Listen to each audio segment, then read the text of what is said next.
you notice that the demand for more sustainable boating is really on?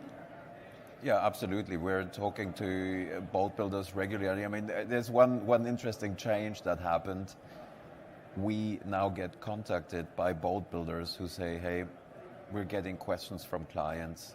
We know that we have to do something. We have looked into these and these things in order to improve our sustainability record, to reduce our carbon footprint. Mm-hmm. What other things that you are aware of? Can you advise us what is happening on the regulatory field? Mm-hmm. Because many of the changes that we have to apply, they require change of infrastructure. Sure. If we're speaking, people think of electrification being the bullet, the magic bullet.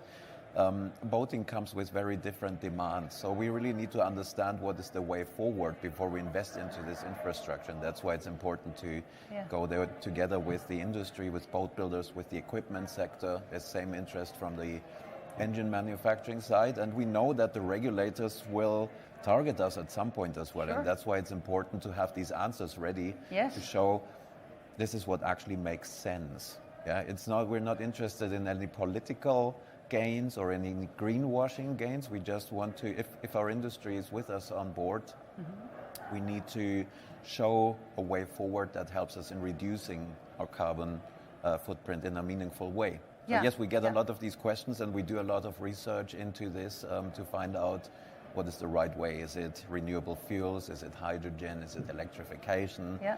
What is it? And how can we advise the customer as well? Yeah. But if you look at it from a manufacturer side, and the questions coming in at ICOMIA also and giving advice and so on, what would you say is now really key? Well, I mean, just to build on Udo's point, in North America is a little different. I will just back it up and say that the consumer in North America is not actually asking to go to that next level just yet. So there's a very, very delicate opportunity or lack thereof to get in a balance where, you're talking about what do you do, how quickly can you move with electric ahead, what other options are there for ocean sailing vessels versus small rivers and lakes where that is more possible. So it's a bit of a balance. Yeah, that I would say too, but that balance can also suddenly change, of course. Mm-hmm. Just as you have seen the change in demand. That's right.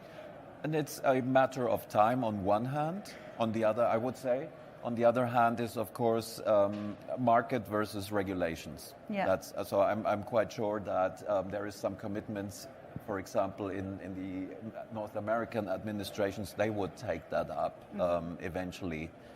Same with the European regulators, where we know there is some top-line policy documents that will drizzle down our way eventually and describe how we have to meet certain targets. That's actually interesting because you're saying it's drizzling down, but thinking of Glasgow now and new regulatory... Correct. Glasgow is the example. That's a top-level policy, and then it will be further formulated into regulations for the marine industry and so on. I'm just wondering, how long will it drizzle? I mean, I think it's an interesting point because if you have these two imaginary trajectories, one is the development of legislation, mm-hmm. and the other one is the development of sort of public opinion, if you will. Both sort of a little bit vague and abstract, but what Sara was saying about North America, I think we have actually quite the opposite in Northern Europe, because we do foresee that actually the speed of public opinion changing is now passing the development of legislation. Exactly. So public acceptance is there, customer demand actually is there, and it is affecting